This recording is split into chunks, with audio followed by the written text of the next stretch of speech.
Pomfret মাছের recipe আপনারা অনেকেই অনেক রকমভাবেই করেছেন, কিন্তু আজকের এই ইউনিক আর নতুন রেসিপিটি একবার যদি আপনারা ট্রাই করেন, আমি আপনাদের কথা দিচ্ছি সবাই আপনার প্রশংসা করতে বাধ্য হবে। নমস্কার, আজকে আমার রেসিপি হলো সর্ষে দিয়ে পমফ্রেট মাছের ঝাল। তাহলে চলুন আসল রেসিপিটি দেখে নেওয়া যাক। এখানে আমি কয়েকটা মাঝারি সাইজের দেখুন পমফ্রেট মাছ নিয়ে নিয়েছি। খুব বড়ও না, খুব ছোটও না, এটা মাঝারি সাইজের পমফ্রেট। এবারে এই মাছগুলোকে আমি প্রথমেই নুন আর হলুদ মাখিয়ে মাছগুলোকে আমি কিছুক্ষণ রেখে দেব রেস্টে। এরপর গ্যাসের মধ্যে একটা কড়াই বসিয়ে আমি এখানে পরিমাণ মতো সর্ষের তেল দিয়ে দিলাম। তেলটা যখনই গরম হবে তখনই এক এক করে সেই মাছগুলো আমি এর মধ্যে ছেড়ে দেব। আমি এখানে 2-3 বারে মাছটা ভাজবো, সব একসঙ্গে মাছ ভাজা যাবে না, কয়েকটা করে মাছ আমি আগে ভেজে নেব। এরপর মাছগুলো যখনই এক পিঠ লাল হয়ে যাবে তখনই আমি উল্টে দেব। মাছগুলো খুব কড়া করে ভাজবো না, হালকা করে এপিট ওপিট আমরা ভেজে নেব।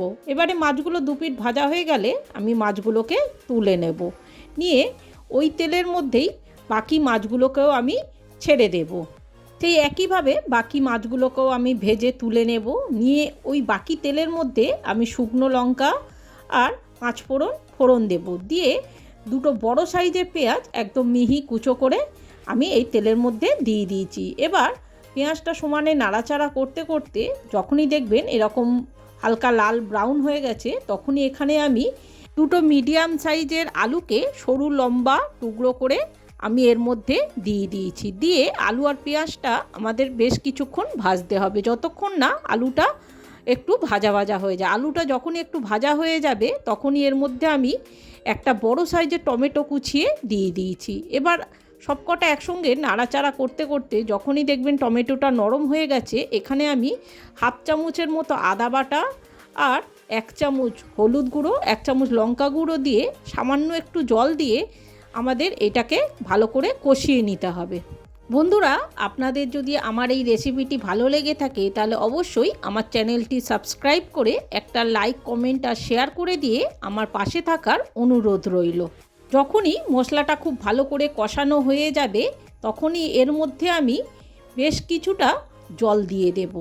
খুব অল্প পরিমাণ জল দেব। দিয়ে এটা আমি চাপা দিয়ে দেব আলুগুলো সেদ্ধ হওয়া পর্যন্ত। 10 মিনিট পর ঢাকা খুলে সামান্য একটু নাড়াচাড়া করে দেব। আর এর মধ্যেই দেখুন আমাদের আলুগুলো খুব ভালো করে সেদ্ধ হয়ে গেছে। এবারে এর মধ্যে আমি 4 চামচের মতো সর্ষে আর কাঁচা লঙ্কা একসঙ্গে বেটে আমি এর মধ্যে দিয়ে দেব।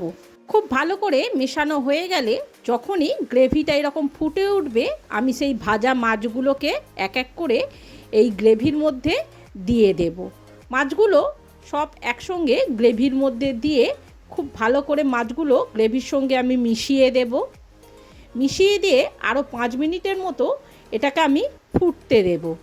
এই সময় লবণটা একবার চেক করে নেবেন, লবণটা ঠিকঠাক আছে কি না।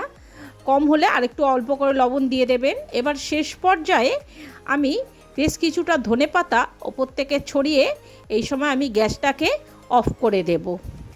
দিয়ে ধনেপাতাগুলোকে খুব ভালো করে গ্রেভির সঙ্গে মিশিয়ে দেব। আমাদের পমফ্রেট মাছের ঝাল একদম রেডি হয়ে গেছে। তাহলে দেখতেই পেলেন সর্ষে দিয়ে কিভাবে আমরা নতুনত্ব একটা পমফ্রেট মাছের ঝাল রেডি করে ফেললাম। এই পমফ্রেট মাছের রেসিপিটা দেখতে যতটা লোভনীয় হয়েছে, খেতে কিন্তু তার থেকেও বেশি সুস্বাদু হয়ে থাকে। তাহলে বন্ধুরা, এবারে বাড়িতে যখনই পমফ্রেট মাছ আসবে একবার হলেও বাড়িতে আমার এই রেসিপিটি দেখে আপনারা পমফ্রেট মাছের ঝাল এইভাবে একবার তৈরি করে দেখুন। দেখবেন সকলেই আপনার প্রশংসা করতে বাধ্য হবে আর আঙুল চেটেপুটে সাফ করে দেবে। আর যারা এই মাছ খেতে পছন্দ করে না তারাও দেখবেন এই মাছটা খেয়ে আপনার নাম করতে বাধ্য হবে। তাহলে বন্ধুরা, আর দেরি না করে ঝটপট এইভাবে পমফ্রেট মাছের ঝাল বানিয়ে ফেলুন। আর আমাকে অবশ্যই কমেন্ট করে জানাবেন আমার এই রান্নাটি আপনাদের কেমন লেগেছে। তাহলে বন্ধুরা, আজকের মতো আমার এই ব্লগটা আমি এখানেই শেষ করলাম। দেখা হচ্ছে আর একটা নতুন রেসিপির সাথে আরেকটি নতুন ব্লগে। ততদিন আপনারা ভালো থাকবেন, সুস্থ থাকবেন। নমস্কার।